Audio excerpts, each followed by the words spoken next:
Bonsoir à tous et merci pour votre fidélité à Star 21 TV. À la une de l'actualité de ce soir, 5 410 089 électeurs sont appelés aux urnes le 19 octobre pour départager les 12 candidats en lice.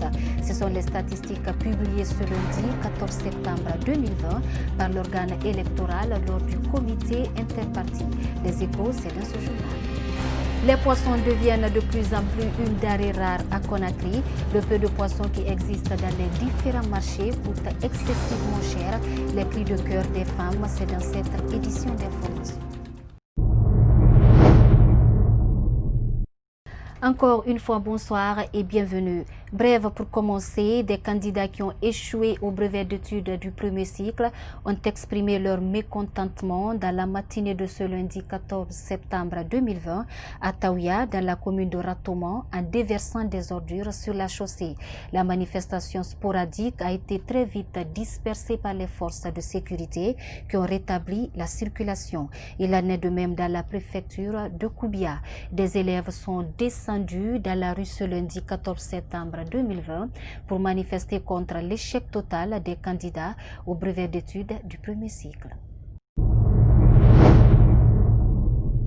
Je vous le disais au sommaire, la Commission électorale nationale indépendante a présenté ce lundi 14 septembre 2020 les statistiques finales du fichier électoral. Les statistiques publiées par l'organe électoral lors du comité interparti font état de 5 410 089 électeurs qui sont appelés aux urnes le 18 octobre pour départager les 12 candidats en lice.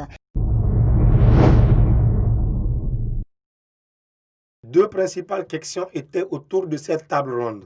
La première portait sur le fichier électoral. La deuxième était axée sur la procédure de distribution des cartes d'électeurs. Vous avez là les nouvelles inscriptions de cette année. C'est des inscriptions non épurées. C'est les données brutes, c'est-à-dire toutes les personnes qui sont passées s'enrôler pour cette année 2020. En termes de région, vous avez Bokeh, qui a fait 32 058 nouvelles inscriptions, dont 13 916 femmes, 18 142 hommes. La région de Conakry a fait 56 932 électeurs au total, dont 22 076 femmes, 34 856 hommes. Pour la région de Farana, 29 724, dont 12 517 femmes, 17 207 hommes.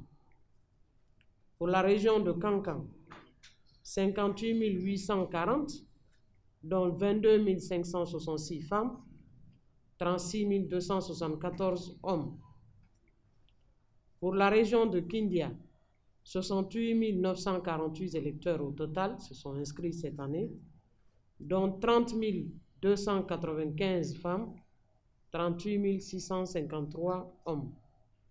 Pour la région de Labé, 22 861 électeurs au total, 10 311 femmes, 12 550 hommes.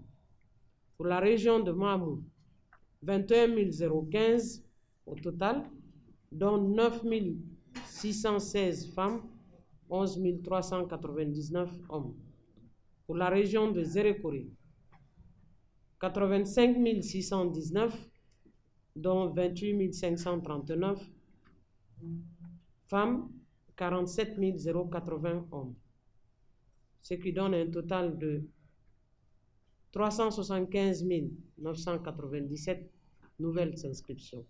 Les 12 partis en lice étaient également représentés lors de cette réunion d'échange. Ces émissaires de l'opposition ont tous émis le doute sur la fiabilité et la crédibilité du fichier électoral. Nous avons écouté la présentation des statistiques de la CENI, mais il est très tôt, très prématuré pour dire est-ce que ce travail qui a été fait par la CENI est un bon travail. Lorsque nous serons en possession des documents, nous allons étudier pour enfin donner notre point de vue sur le travail qui a été fait par la CENI. Mais d'ores et déjà, nous pouvons dire qu'il y a eu un certain nombre d'éléments sur lesquels nous avons un doute dans la mesure où ceux qui ont été retirés en termes de décès, en termes de mineurs, en termes de doublons, il nous semble qu'il y a aussi des gens qui ont intégré en termes de recensement. Nous en doutons pour le moment parce que nous n'avons pas toutes les informations. L'opération de distribution des cartes d'électeurs doit démarrer dans quelques jours. Sur la question, le comité a posé des conditions comme quoi tout électeur doit chercher sa carte ou un membre de sa famille. Une demande qui sera examinée judicieusement par la CENI. Le coordinateur du FNDC aux États-Unis a été mis aux arrêts par la police guinéenne dans la soirée du samedi 12 septembre 2020. Une interpellation qui est intervenue quelques heures après sa conférence de presse. Une conférence au cours de laquelle Souleymane Condé a dénoncé la corruption et la malgouvernance qui caractérisent le régime de Conakry. Selon nos sources, Souleymane Condé a été conduit à la DPJ. Suivi. La déliquescence de l'État. Les incessantes révoltes face à la désillusion de l'écrasante majorité de la population guinéenne, due à la gestion désastreuse de notre pays, la République de Guinée, par les régimes successifs. La malgouvernance, pour ne pas dire une gouvernance inexistante du pays depuis plusieurs décennies. Le désamour de la patrie, le manque de conviction des intellectuels du pays, guidés par la cupidité et l'intérêt personnel. Un paysage politique fortement marqué par la corruption et l'absence totale de conviction politique. En outre, nous sommes tous d'accord sur un fait, tous, excepté ceux qui ont déjà été à table et qui continuent de gouverner ce pays, que la Guinée, c'est 50 ans de mauvaise gouvernance, 50 ans d'injustice, plusieurs décennies de corruption, de détournement des deniers publics, de mauvaise gouvernance politique, économique, sociale et culturelle. Cette malgouvernance, à tous les niveaux et dans tous les domaines, a obscurci l'avenir de notre pays, a anéanti l'espoir de l'écrasante majorité des Guinéens, en particulier sa jeunesse. Par ailleurs, aucun Guinéen avec un sens élevé du patriotisme, ne pourrait afficher sa fierté d'être guinéen sans prendre honte devant l'immensité de misère sans cesse grandissante et la détresse du peuple de Guinée. Il est en effet temps de partager le ressentiment de William Sassine, paix à son âme, qui a écrit « Le spectacle de mon peuple en train de souffrir me déprime et m'empêche de dormir. » Personnellement, je suis animé par cet amour que William Sassine avait pour son peuple. Il est donc l'heure de se réveiller pour notre patrie, pour notre nation, pour notre peuple. Il y a des luttes qu'on mène afin qu'elles soient profitables aux générations futures, auxquelles appartiendront nos descendants. Il est temps que nous cultivions l'altruisme et l'amour de la patrie et bannir l'intérêt personnel au profit de l'intérêt du peuple, car c'est l'égoïsme de chacun qui contribuera à notre division. Dans son communiqué numéro 132, le FNDC a condamné cette arrestation parlant de règlement de compte. Le même communiqué indique que le régime dictatorial d'Alpha Condé a kidnappé leur camarade Souleymane Condé, qui est sans doute victime de règlement de compte pour son engagement inconditionnel contre le projet de troisième mandat au sein de la diaspora guinéenne. Le FNDC condamne vigoureusement cette intimidation systématique et exige sa libération immédiate. Le ministère de la Sécurité a annoncé la semaine dernière la mise en circulation des cartes d'identité nationale biométriques. Ces cartes vont remplacer automatiquement les anciennes cartes, une façon pour les autorités guinéennes de se conformer aux exigences des normes sous-régionales pour faciliter la circulation des personnes et leurs biens suivis. Au niveau des cartes biométriques, c'est une bonne idée. J'attendais beaucoup ça au niveau de l'État, mais c'est le moment qui est là, qui est venu. Je les remercie à travers ça. J'apprécie cette idée. Quand même, c'est bon. De sorte que c'est une continuité. Parce qu'avec les cartes d'identité biométrique, quand tu perds ta carte, il suffit d'aller te présenter et de dire le numéro, c'est facile encore à reprendre ta carte d'identité au lieu que les anciennes cartes. Pour les nouvelles cartes là, je préfère le numérique.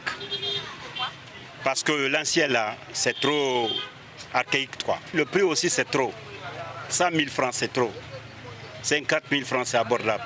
Le nouveau carte d'identité, c'est bon pour tous les Guinéens. Mais le problème c'est quoi? 100 000 francs c'est trop. Donc qu'à essayer de diminuer. Parce que carte d'identité c'est pour toute la nation. Donc il ne faut pas faire quelque chose pour les fonctionnaires. Il y a certains qui ne peuvent même pas avoir 50 000 francs. Mais quand tu lui dis 100 000 francs, lui, il ne peut rien maintenant. Donc il va mourir comme ça, sans avoir la carte d'identité. Le gouvernement n'a qu'à nous aider, au moins 50 000 francs. Concernant les nouvelles cartes biométriques, pour moi, à mon avis, c'est très bon. L'initiative est très bonne. Parce qu'avec les anciennes cartes qu'on prenait,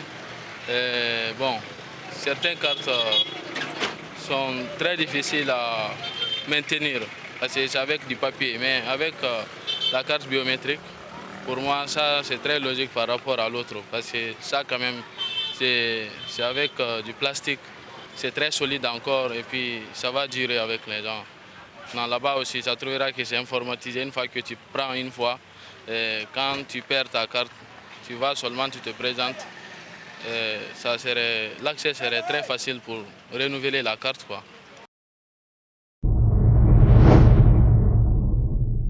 L'adresse à la nation du président Alpha Condé sur des nouvelles mesures sanitaires est attendue dans les prochaines heures. Une communication au cours de laquelle le chef de l'État guinéen va annoncer des nouvelles dispositions ou allègements de restrictions des libertés dans la lutte contre la COVID-19 en Guinée. Notre rédaction a rencontré un spécialiste de la santé publique. C'est un reportage de Mohamed Traoré et Ibrahima Silla. Le discours du président Alpha Condé sur de nouvelles orientations dans la lutte contre la COVID-19 est vivement attendu par des citoyens, tout comme des spécialistes de la santé publique. Depuis 6 mois maintenant, le président guinéen s'adresse à ses concitoyens au 15e jour du mois en cours. Ce spécialiste de la santé demande le renforcement des mesures prises pour lutter contre la pandémie. Il faut renforcer les mesures parce qu'il va de l'intérêt de la vie de tout un chacun. Même au moment où je vous parle, nous avons des cas de coronavirus positifs. Il ne faut pas baisser la garde. On ne le fait pas pour le président, on ne le fait pas pour l'UFDG, on ne le fait pas pour le RPG. On le fait pour nous et nos familles. Il faut renforcer les mesures barrières. Il faut continuer d'avoir les masques de protection, les cache-nez ou les bavettes. Il faut laver les mains. Il faut aussi possible maintenir la distanciation sociale. Malheureusement, ça ne va pas être le cas parce que nous rentrons dans la phase critique des élections présidentielles.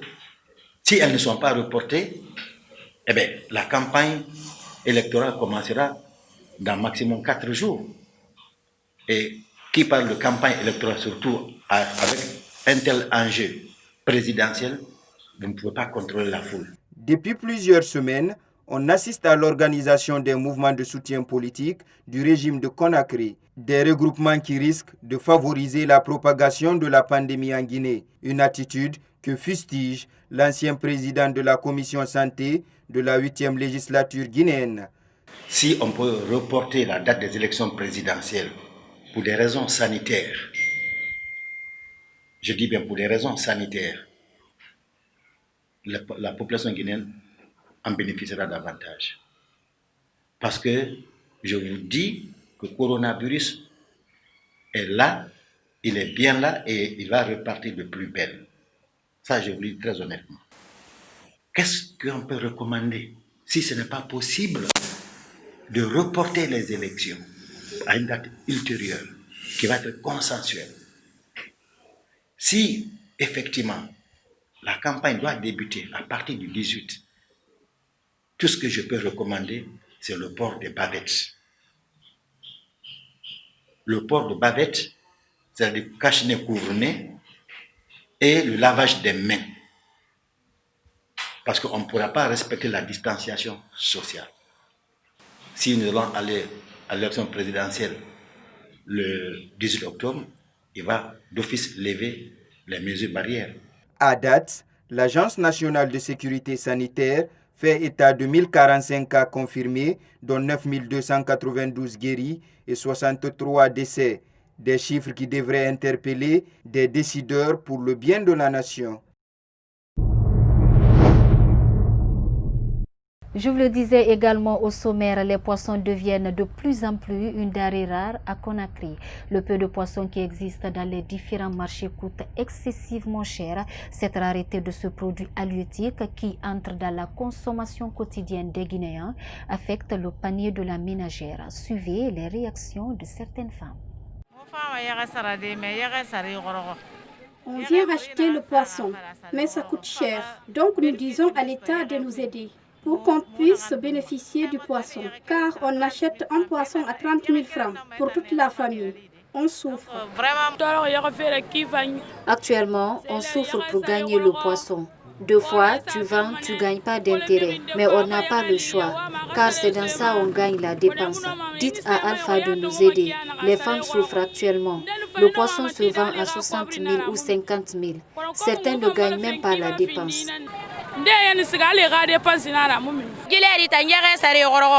Le poisson coûte cher. On donne 30 000 ou 20 000 comme dépense, alors que le poisson se vend à 20 000, le moins cher. Avant à Bonfim, 5 000 de poissons suffisaient. Dites à l'État de nous aider.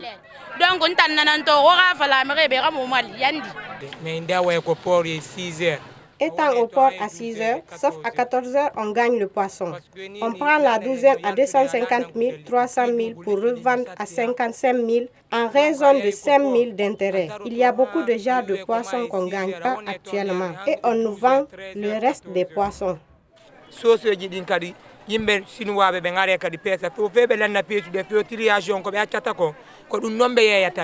Les pêcheurs gagnent difficilement le poisson actuellement. Le kilo qui se vendait à 25 000 se vend maintenant à 45 000. S'il y en a, il se vend à bon prix.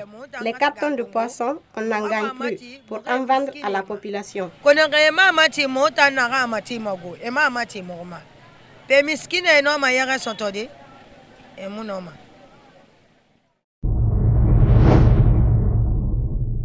Près de 1400 personnes, dont 300 filles et femmes, ont présenté leur dossier de candidature au concours national de recrutement de 1500 conservateurs de la nature organisé.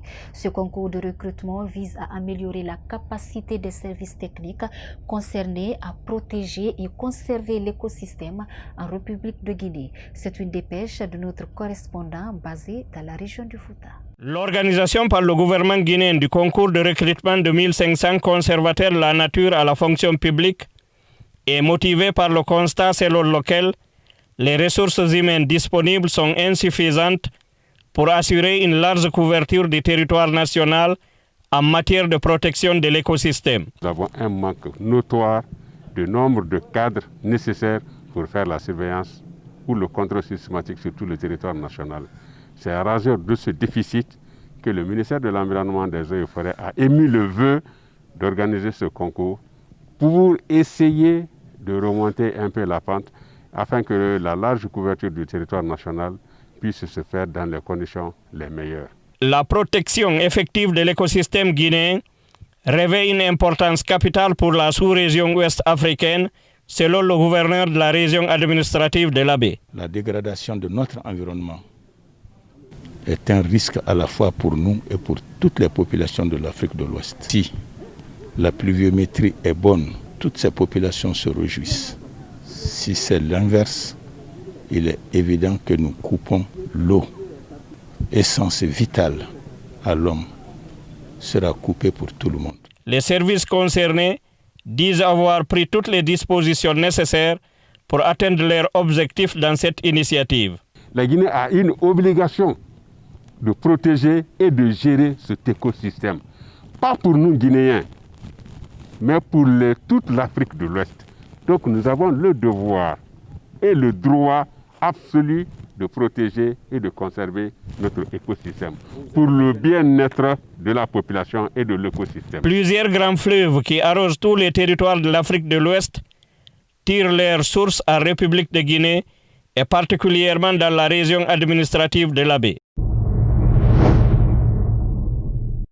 Et puis sport, dans ce journal, la Confédération africaine de football CAF a statué sur la requête de la Fédération royale marocaine portant sur le report des matchs de Ligue des champions africains et de la Coupe de la CAF saison 2019-2020. Le bureau exécutif de la CAF a décidé ainsi de reporter toutes les compétitions continentales jusqu'à la fin du mois d'octobre 2020. Mohamed Salou Diallo, Ibrahima Khalil Silla, reportage. Tous les matchs des demi-finales de la Ligue des champions africaine et Coupe de la CAF sont renvoyés au mois d'octobre 2020. Saisie par la Fédération royale marocaine, la CAF s'est prononcée en faveur d'un report. Les matchs de Ligue des champions et Coupe de la CAF se joueront désormais à la fin du mois d'octobre 2020. Selon ce consultant Kerosei Diakité, doyen de la presse sportive, récemment sacré gloire des pionniers de la presse sportive, les dirigeants du football africain jouent sur la politique d'impartialité. Moi, la question que je me pose, pourquoi on tient absolument à ce que cette rencontre se déroule au Maroc, étant donné qu'il y a 2 clubs marocains qui sont engagés dans les 2 compétitions. Moi, j'aurais souhaité qu'on choisisse un pays de l'Afrique centrale ou de l'Afrique australe pour qu'il y ait équité, parce que vous n'êtes pas sans savoir que le Roya avait émis une requête afin que le match soit délocalisé. Malheureusement, le Roya a été débouté de ses prétentions et la CAF tient. Il y a une partialité qui ne dit pas son nom, parce que figurez-vous, depuis l'accession de Ahmad Ahmad à la tête de la CAF, il a un certain penchant pour le Maroc. Les réunions se tiennent au Maroc, les forums se tiennent au Maroc, et vous voyez, le Maroc est devenu quelque peu l'enfant chéri de la CAF. Malgré ce énième report de ces matchs des demi-finales de la Ligue des champions africaine et la Coupe de confédération africaine, cela n'empêchera pas le Orea AC de poursuivre son chemin. Avec vos confrères, c'est un club qui est entièrement professionnel et je crois en l'expertise et à la compétence de son fondateur Mamadou Antonio Souaré, qui a mis tous les moyens à la disposition de ce club, qui n'a plus rien à prouver au plan local. Et je pense qu'ils sont avertis et ils vont se préparer en conséquence pour essayer de relever le défi contre Olympique d'Égypte. Le Orea AC affrontera Pyramide d'Égypte le 20 octobre 2020 au Maroc. Lamine Diaye et ses joueurs ont encore un peu plus de temps pour préparer et récupérer des blessures majeures avant ce rendez-vous sportif continental historique. Hors de nos frontières, la junte malienne a obtenu samedi 12 septembre 2020 l'adoption d'une charte politique qui fixe à 18 mois la durée de la période de transition. Une transition qui devrait être suivie d'une élection présidentielle. Une proposition que le M5 RFP rejette en bloc. C'est un commentaire de Yayo Moubari.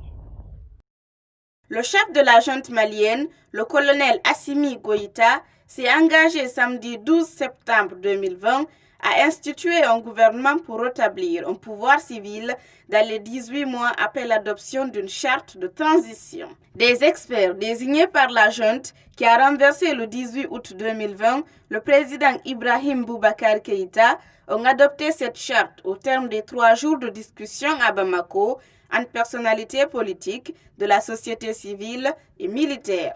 Dans le détail, cette charte indique que le chef de l'État par intérim peut être un civil ou un militaire et fixe à 18 mois la durée de la période de transition qui devra être suivie d'élections, a déclaré Moussa Kamara, porte-parole des discussions en cours. Le président par intérim sera désigné par des électeurs choisis par la junte, a-t-il ajouté à l'issue des 3 jours de négociation. Nous prenons l'engagement devant vous de ne ménager aucun effort dans la mise en œuvre de l'ensemble des résolutions dans l'intérêt exclusif du peuple malien, a déclaré le colonel Assimi Goïta. Nous demandons et espérons la compréhension, l'appui et l'accompagnement de la communauté internationale dans cette mise en œuvre diligente, correcte de la charte et de la feuille de route de la transition, martèle-t-il. Les résultats auxquels vous êtes parvenus m'autorisent à espérer l'avènement d'un Mali nouveau, démocratique, laïque, prospère, fondé sur le travail, la justice sociale et l'égalité, a conclu le nouvel homme fort du Mali. Aux dernières nouvelles, la coalition M5 RFP, qui a contribué à l'éviction du président Ibrahim Boubacar Keïta le 18 août 2020 dernier, a annoncé le rejet de cette charte politique soutenue par la junte au pouvoir.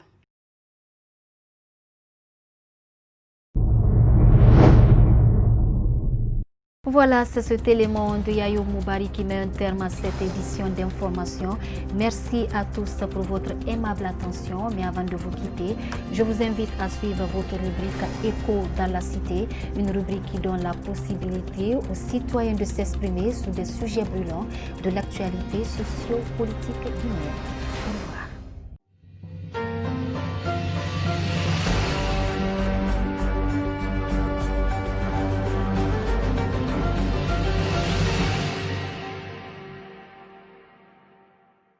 Kabe amen nangede e hore toñi be piyede be itinede o haray ɗum ɗon soñi ɓe moɗa donc minen mawɓen haray tentini quartier Kobaya o hani dara ɗo men woni haray minen faala yo ɓe wallito men e ɗum ɗon acca so jiimen moƴƴa ɗum hitande kala lewru kala saayi kala ɓe aray ɓe mbiya men ga ɓe tooña ɓen ɓe nanga sukaaɓe amen ɓen ɓe sokoya ɓe itina men mbuuɗe kadi ka banngal nawnare ɗo aray meɗen tori laamu ndu ɗuɓe fuɗɗitan men juulirɗe ɗen aray menen ko ɗum ɗo woni komin faala juulirɗe ɓe geru juulirɗe ɗen hetto ɓay marché ji ɗin no udditi e baariji ɗin no udditi ɗum ɗon fof no golluɗe kono juulirɗe ɗen kañum no soka yimɓe ɓen ala fottude ɗura wade kele ke muna kalan fi mo hade mo woni fi mo xam muna woni fi comme kan mo sa mati mo mo hade balu e hali mo men mo sa mati mo sa mo so mo ma se sa le ko ko mo hade balu madi donc men ngasa mo madi ama mo wala fala si ke marse te mo to ngale me to mo ma c'est sûr mbere gi ko ma parce que na kan ha mo to na mo to gar so so mo le na so to kan ni me fola ana masakenya ala mana jankuru wala misiri elaka donc afele mabra se bi nyakba te fleri bi fukili waka e bana donc afele te sana me ba bu ko so mo me isa ni ko ila jankuru to be be dabra yele ibi wa ankete e de ma dedi yambolo fui tambolo anye bon kono yani jankuru ye amfa ko ko le flota amfa la donc wala ma jankuru wala ileri vraiment bogi jamane bara koroko mo bara toro sare munana mufama makiti sare musoma famele lokondi al transport imasto donc nanara fure na kana o mayamane ko na ala makani yami garabi duwa e garaba mo ga don ka fele musara fe sese dibi ju fure fe fala sare munana ala ga mo ga mange ala ga ayala ala ga ratanga ala ga fure nya ibama ala ga mo ga yamane dibiri mali ala ga mo famali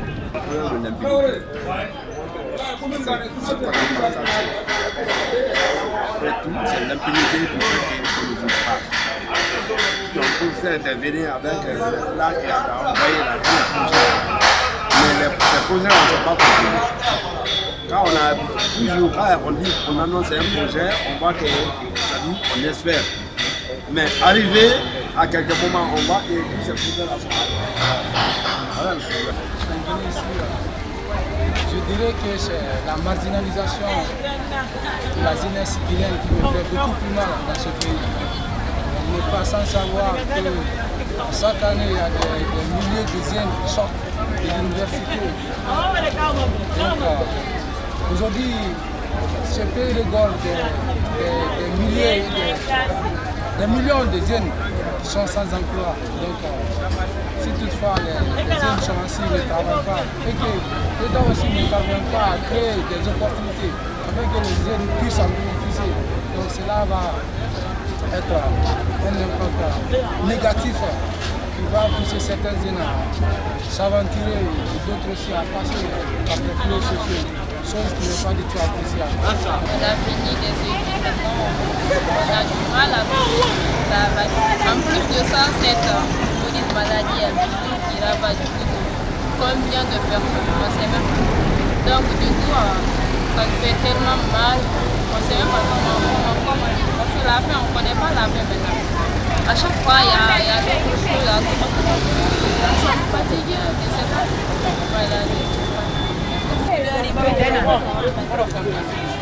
Mugadi, Nina, and I feel me, let me live for me, boy, never a one, I never a few, but I do come. What look, you not already, I'm not doing it. River of Orogo, a Mulan Regidari, who have got out of the Utan Pili, money, from Mufamba.